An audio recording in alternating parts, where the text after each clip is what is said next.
So yeah, here it is. Do you see my PowerPoint file? Yes, sir, ready. Lihat.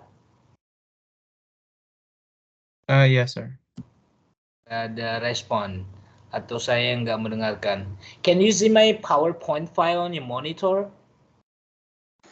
Yes, sir. Sorry. Apa laptop saya ini yang bermasalah ya? Sebentar ya. Earphone 2 device. Oke. Coba saya mau cek dulu. Si Jawa suaranya cek sound. Yes, sir. Iya. Oke, saya jelaskan ya adik-adik. Atau saya kalau misalkan ganti earphone, ketika saya ngomong nanti kamu cek sound ya, apakah sudah masuk suaranya atau enggak. I don't know, this is a new earphone but it doesn't work.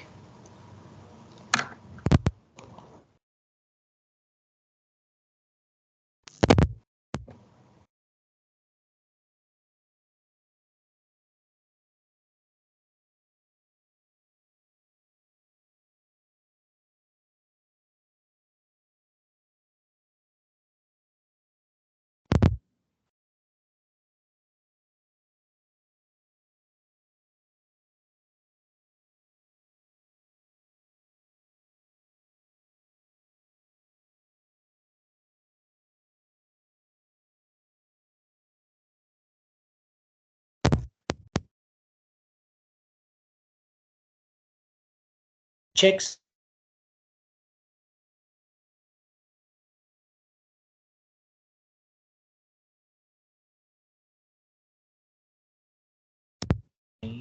This.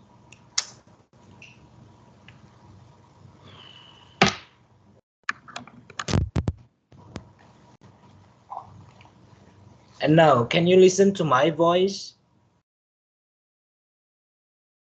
Yes, sir, we do. So I have a problem with this device, yeah? Means that I cannot hear your voice, but you can hear my voice. Kalau si Richard, can you speak louder? Hello, sir. Can you hear me with this? Yeah, I can. Oh, but I cannot hear your voice. Okay, but that's ya gini aja caranya saya jelaskan karena kalian bisa you can listen to my voice but I cannot hear your voice, but it doesn't problem to me because you are the listeners, right?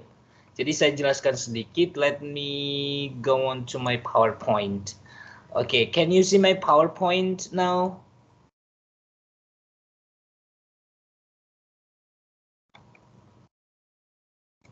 Can you? Could you please? Okay, Richard, thank you. Yeah. All right. Yeah. Oke, adik-adik, jadi menurut Molina dan Abir yang sering kita masih menjadi barometer teknik ya, atau teknik itu salah satu cara ya, meskipun teknik itu adalah 18, maksudnya teknik itu adalah cara untuk menyelesaikan masalah di saat kita menerjemahkan.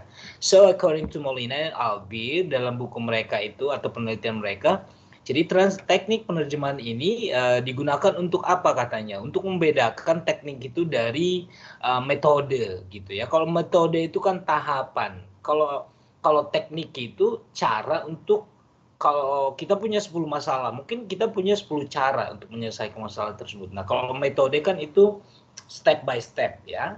Dan semua orang akan melakukan metode, tapi belum tentu teknik penerjemah itu digunakan oleh semua penerjemah gitu. Itu bedanya. And the second one, the reason why we are learning about translation technique, karena kalau teknik itu kita gunakan sesuai dengan konteks ya atau situasi teks tersebut digunakan ya. Nah, itu namanya konteks ya. Dan yang ketiga katanya karena teknik ini ya katanya belum pernah diusulkan oleh si expert atau si ahli sebelum Molina dan Albir gitu ya. Jadi mereka membuat 18 atau mengusulkan 18 teknik penerjemahan ini sesuai dengan pengalaman mereka di dalam menerjemahkan.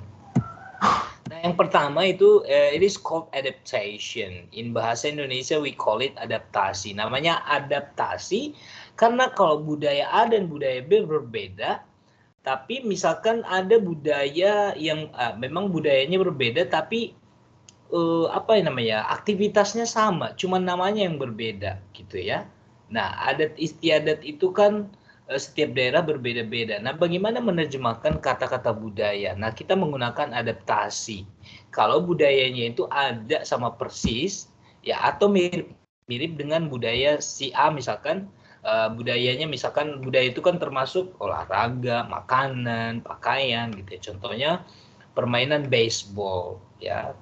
Baseball di bahasa Inggris tapi di Spanyol itu disamakan dengan olahraga football gitu ya, dengan apa ya, ditarik itu ada kesamaan jenis olahraganya gitu ya.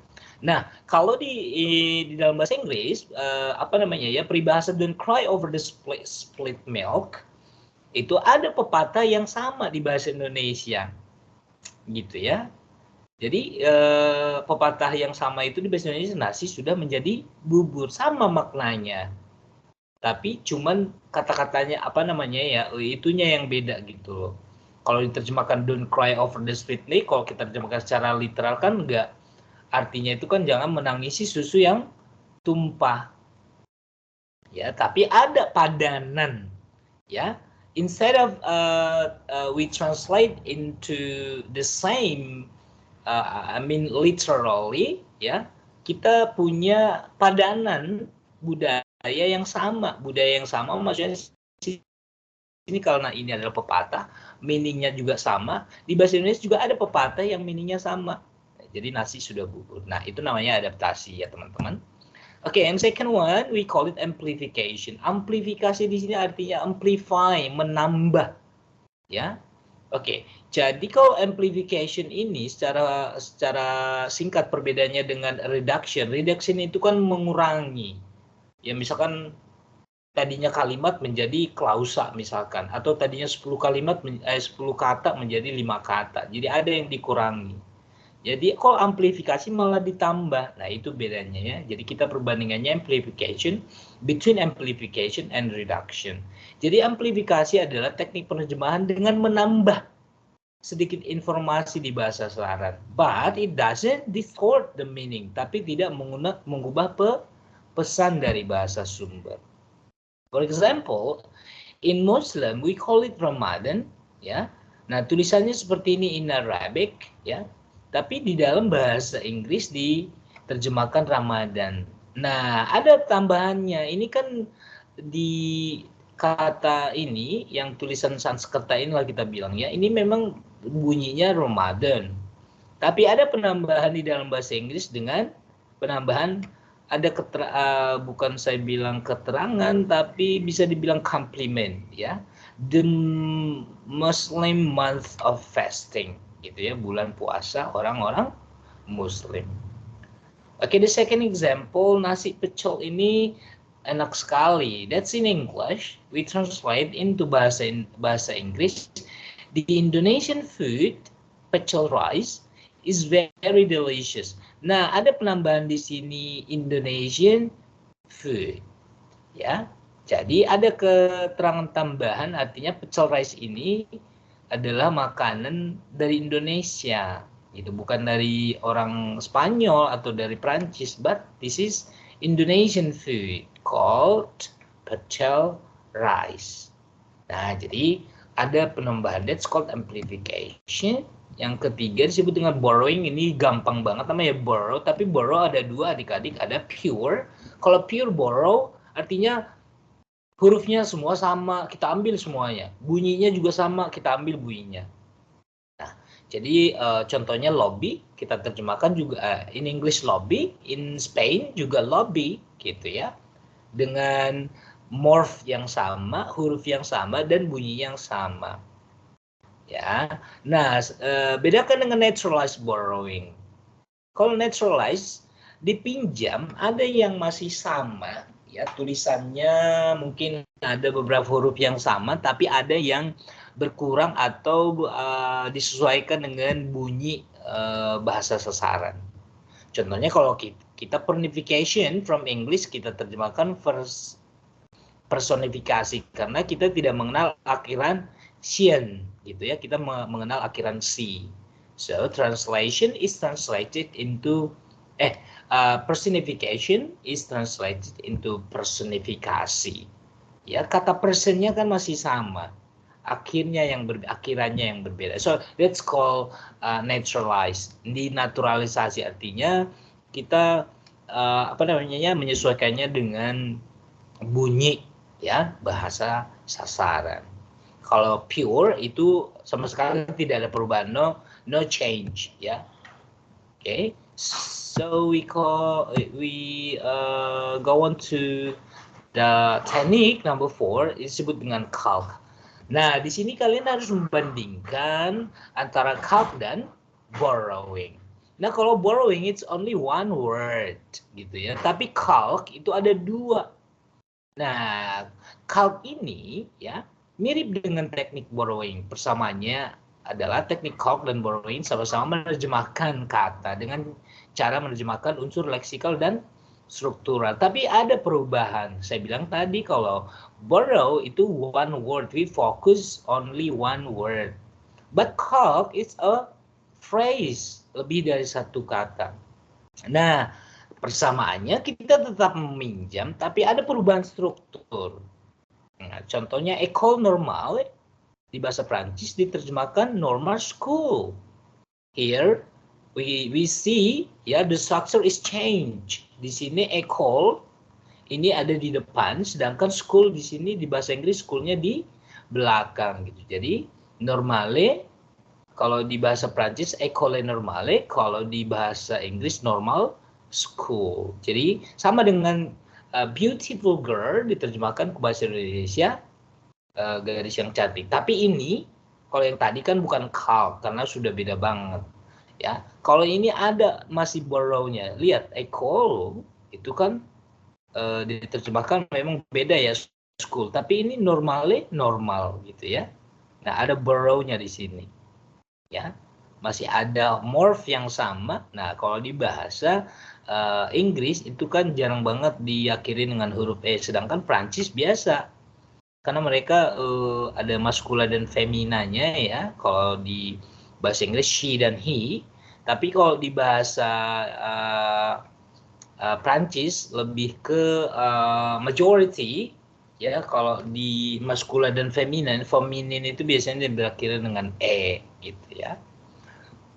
Atau kalau dia partikelnya didahului oleh le, sedangkan untuk maskula itu diawali dengan artikel la. Nah, adik-adik, nah calc itu berarti ada persamaannya dengan borrowing, tapi perbedaannya calc itu phrase, dan makanya ada perubahan struktur karena dia bukan hanya satu kata tapi frasa. Oke. Nomor 5, compensation. Nah, ini yang paling sulit untuk kita terjemahkan itu memang puisi ya, atau lirik lagu, atau berhubungan dengan rangkaian kata yang endingnya ada rimanya gitu ya. Contohnya kalau di sini kita lihat ya, kenapa disebut compensation itu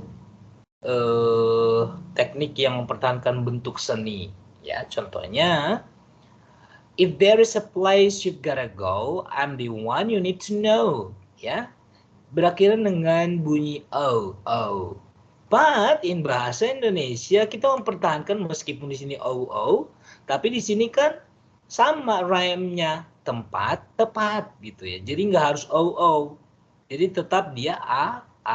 Di sini juga a gitu ya. Kan ada a, bb ya. Ada ab. Nah, ab seperti ini, go get.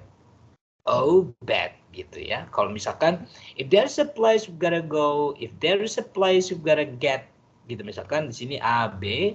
Nah, line ketiga, I'm the one you need to know, kembali.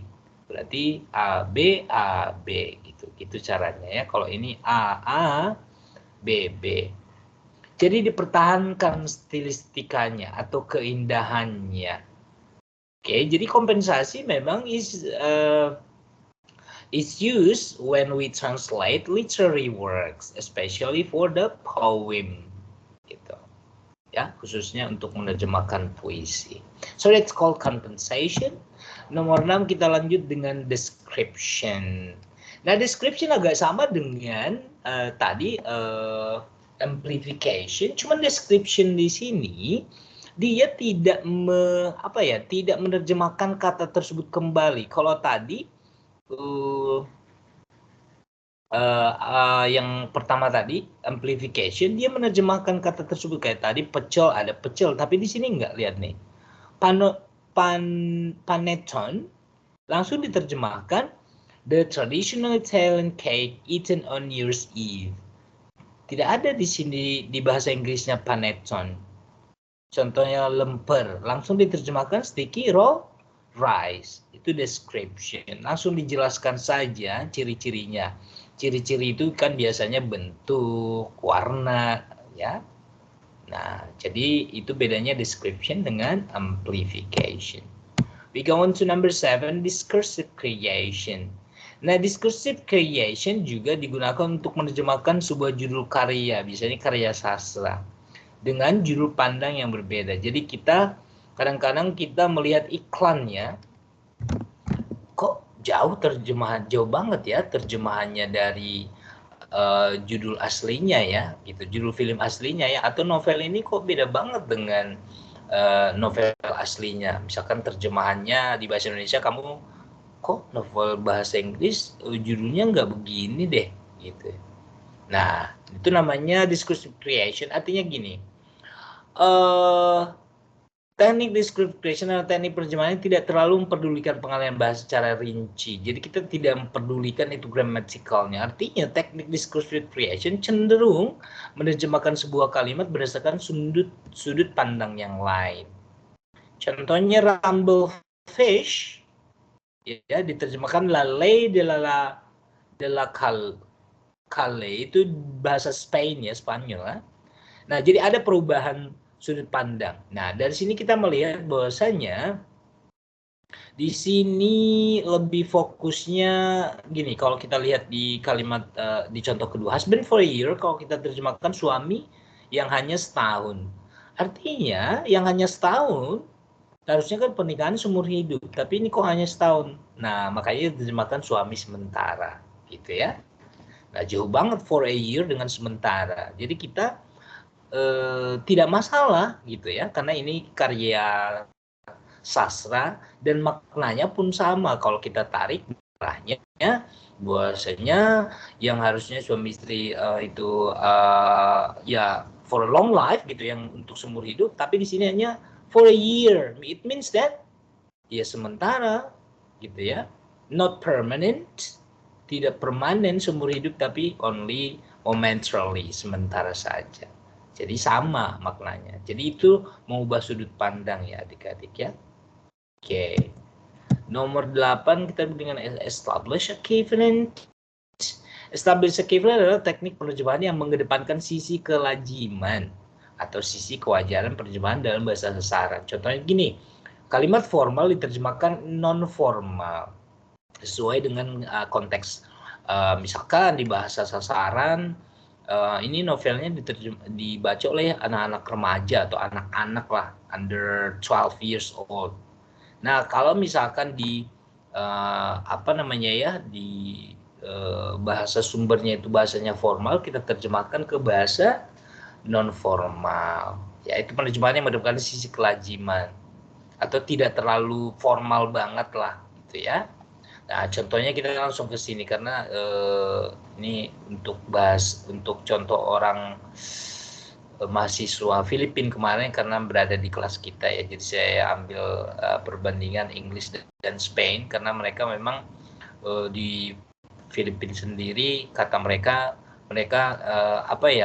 mayoritas mereka suka bahasa Spanyol gitu ya, karena pernah mungkin mereka dijajah Spanyol. Oke, kita lihat contoh yang ini. Apakah kamu pernah ke Bali? Apakah kamu pernah ke Bali? Jadi lihat ini, have you ever gone to Bali? Harusnya kalau diterjemahkan, have you ever been to Bali? Nah, jadi biasanya kita menerjemahkannya lebih, nah sorry guys, ini kalau diterjemahkan bisa kita terjemahkan lebih ke unnatural, lebih ke non formal. Have you ever been to Bali? Ya, jadi bisa kita terjemahkan ya. Gone juga nggak apa-apa, tapi lebih apa ya, yang lebih bahasa sehari-harinya. Have you ever been to Bali tanpa ada kata pergi, gitu ya.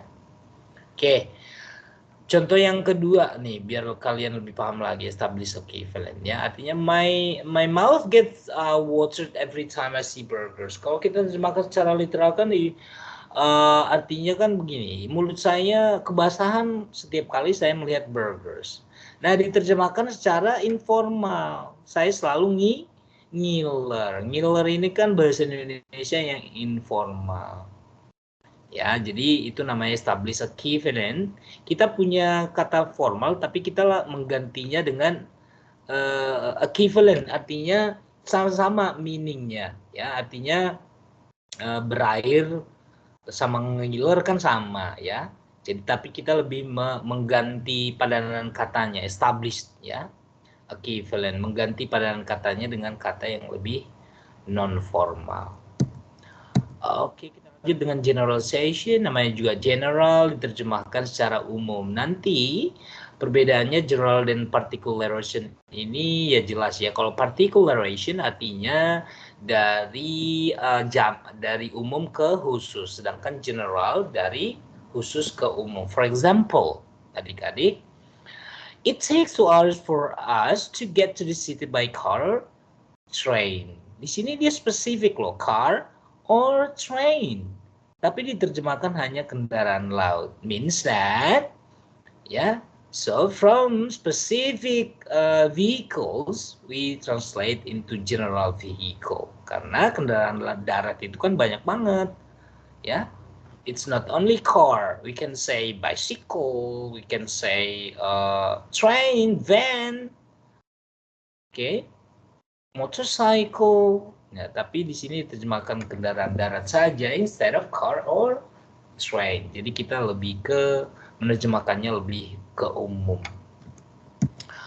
Oke, nomor 10 linguistic amplification. Kalau tadi amplification, kalau di sini linguistic amplification. Kamu sudah pernah belajar sinteks kan? Nah, sinteks itu ada 4 jenis kata yang memang sangat dipentingkan dalam membuat kalimat. Adjective, adverb, verb, dan adjective, noun, verb, and adverb. Dan noun dan pronoun itu sama ya posisinya. Jadi ada penambahan salah satu di antara 4 jenis kata yang tadi, gitu ya. Contohnya, the dolphin comes out and jumps over the fire hole. Lumba-lumba itu keluar dari air. Lihat di sini ada penambahan noun air. Sedangkan di sini tidak ada, hanya jumps over. Ya, harusnya jumps over the water harusnya. Tapi di bahasa sumbernya kan tidak ada kata water. Nah, kita menambahkan air.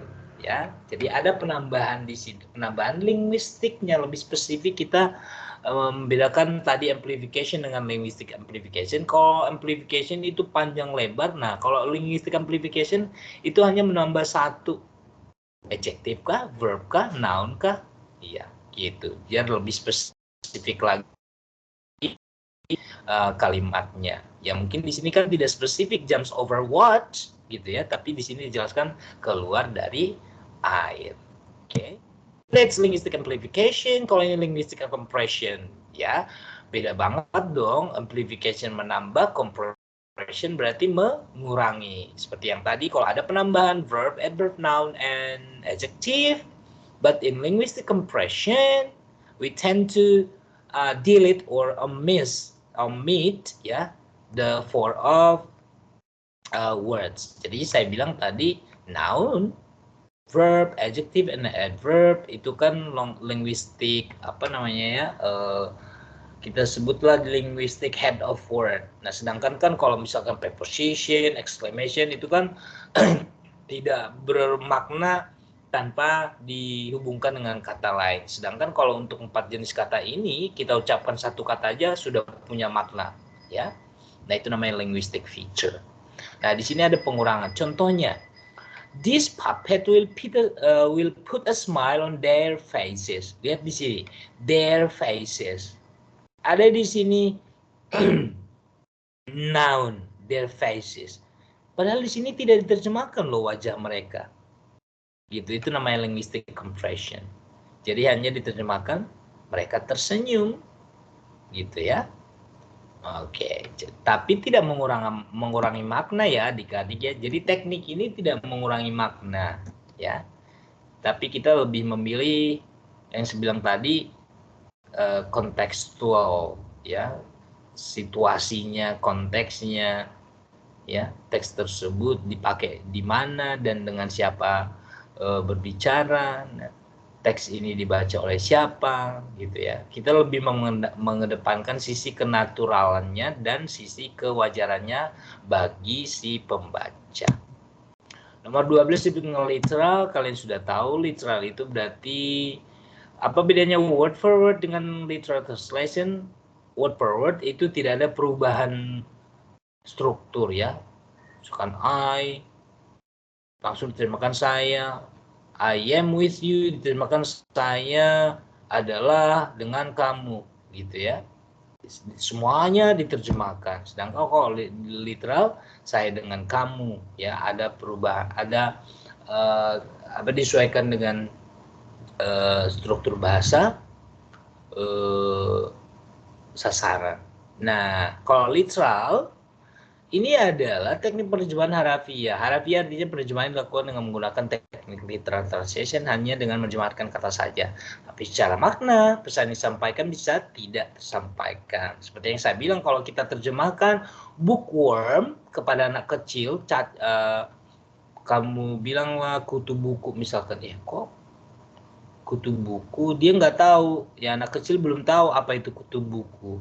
Nah, lebih baik kita terjemahkan secara dynamic, menjadi orang yang suka baca. Nah, literal translation itu lebih mengedepankan dia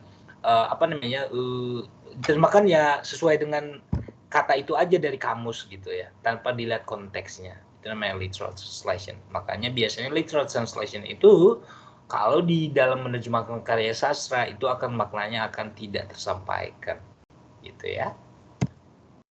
Nomor 13 namanya modulation, mode, bentuk ya. Nah, di sini ada perubahan sudut pandang adik-adik. Teknik modulation adalah teknik penerjemahan dilakukan dengan cara mengubah sudut pandang atau fokus kita dari bahasa sumber. Contohnya, my bread was eaten by him. This is a passive voice. And then we translate into active voice in bahasa Indonesia. Dia yang memakan rotiku. Ya. Jadi dimakan menjadi memakan. Jadi ada perubahan mode, perubahan bentuk. Bisa saja aktif ke pasif atau pasif ke aktif. Bisa saja sudut pandangnya seperti ini, adik.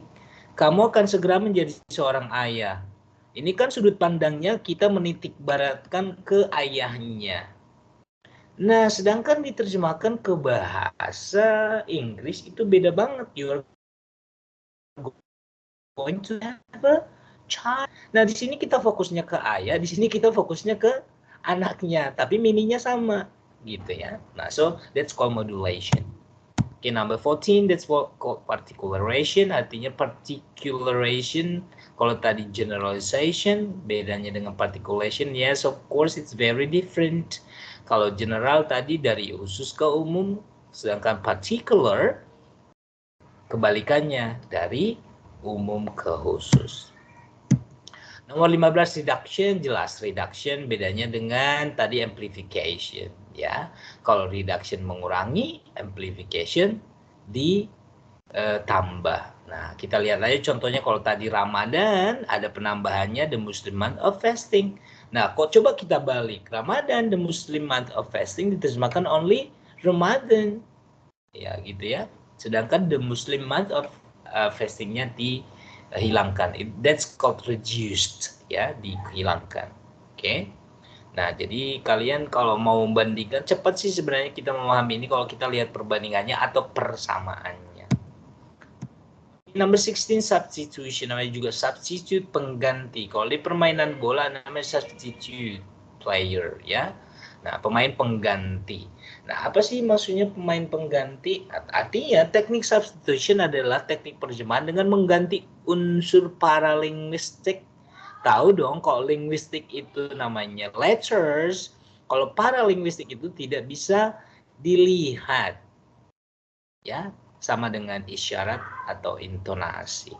Contohnya kalau kamu melihat ada gerakan put your hand on your heart, ya, itu kita terjemahkan thank you. Gitu. Misalkan those two Japanese bow each other itu artinya kedua orang Jepang tersebut saling memberi salam. Jadi bow each other sama dengan memberi salam. Oke, sway hand, we can say it memanggil. Jadi kita terjemahkan paralinguistiknya, ya. 17 we go into transposition, transpose, position. Jadi berubah letak. Nah, ini agak sama dengan tadi calc, ya.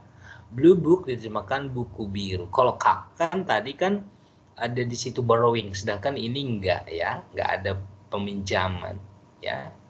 Jadi hanya strukturnya yang kita tekankan di sini. Ada perubahan struktur, ya. Damn skin, kalau damn skin di sini misalkan kita sebutkanlah di sini dua kata, ya. Atau kita sebutkanlah ini menjadi frasa. Sedangkan ini kan klausa, kulit yang kusam. Ya, ingat kalau ada yang itu menandakan ada di situ klausa di bahasa Indonesia, ya. Oke, jadi ada perubahan bentuk. Oke, yang terakhir variation. Ini lebih condong ke menerjemahkan gaya bahasa yang slang word, biasanya lebih ke komunitas, ya. Oke. Hari-hari. Contohnya by the way, diterjemahkan ngomong-ngomong. You know that, tahu nggak sih? Gitu ya. Lebih informal dan biasanya lebih sering kita menerjemahkan menggunakan variation itu di dalam dialog-dialog, ya. Oke, kalau dialog untuk anak kecil beda dengan anak remaja. Dialog anak remaja beda dengan dialog orang tua, gitu ya. Biasanya kita lebih lihat variationnya itu disesuaikan dengan target pembaca, ya, target reader. Oke, that's all from me. Silakan diketik karena suara kalian tidak terdengar. Is it clear? Type clear if you kalau sudah memahami tadi yang saya jelaskan, ketik di kolom chat clear. Come on guys. Berarti minggu depan saya beli earphone yang baru berarti ini. Gimana ini adik-adik? Nih, look at this. I have two earphones. Ini satu, and then ini satu lagi, and then I'm using the big one. Sudah 3 dan satu pun tidak berfungsi dengan baik. I don't know. Maybe tomorrow I'll check my laptop first. Ada mungkin kerusakan di dalam, ya. Yes, Richard said clear sir. Jawa said clear sir. Gita clear sir. How about the others? Bende, are you listening to me or are you sleeping? Only 3 of you have responded. Richard, Jawa, and Gita. How about the others? Floristica. Niwayan. Yes, thank you, Niwayan. How about Floristica? Thank you. How about Bende? Are you listening to me or are you cooking or are you sleeping? Okay. Guys, thank you so much. So Saya langsung unggah di sini saja. Di pertemuan ke-8 ini saya pastikan saya sudah unggah filenya yang akan kalian terjemahkan. Kalian saya minta untuk menerjemahkannya dan coba diusahakan kalaupun kalian menerjemahkannya pakai AI ya, artificial intelligence atau aplikasi apapun, tetap kalian revisi ya. Atau saya minta kalian tetap berikan alasan kenapa, oh gini saja, minggu ini, minggu depan kita melihat dulu hasil terjemahan kamu, baru minggu depannya lagi kalian saya minta untuk menganalisis. Jadi teks ini kita gunakan nanti sampai akhir. So you have 2 chapters. Ini dari novel Out of Mind. Kalian terjemahkan, namanya English Indonesian, berarti source language in English, and then you have to translate into bahasa Indonesia. Wait a minute.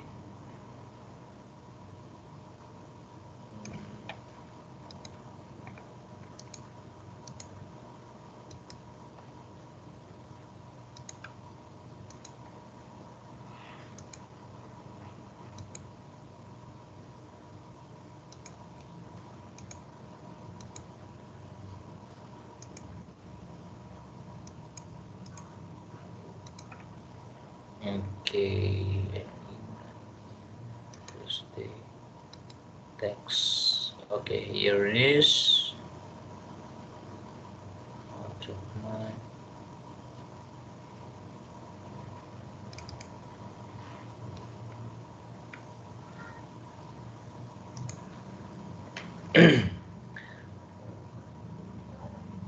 Ya, adik-adik coba dicek di masih di channel ini, channel M8 week 8. Have you seen the file? Can you please try to download it? Kalau sudah berhasil download, and then check the content, lihat dulu isinya. Nah, kalau sudah ada, coba nanti ketik di kolom chat yes, only yes. Maaf ya, saya tidak mendengarkan suara kalian. So I need your response by type yes. Thank you, Richard. Kalau satu sudah berhasil, berarti yang lain sudah ya, atau akan berhasil juga. So thank you for this evening class. I do hope you are well until now, and please give my best regard to all your family members at home, and have a good night. I'll see you next week. Thank you, guys. You can leave my class this evening. Bye. Thank you, sir. Thank you, Niwayan, Floristika, Zawa, Bende, Gita, and Richard. Thank you, sir.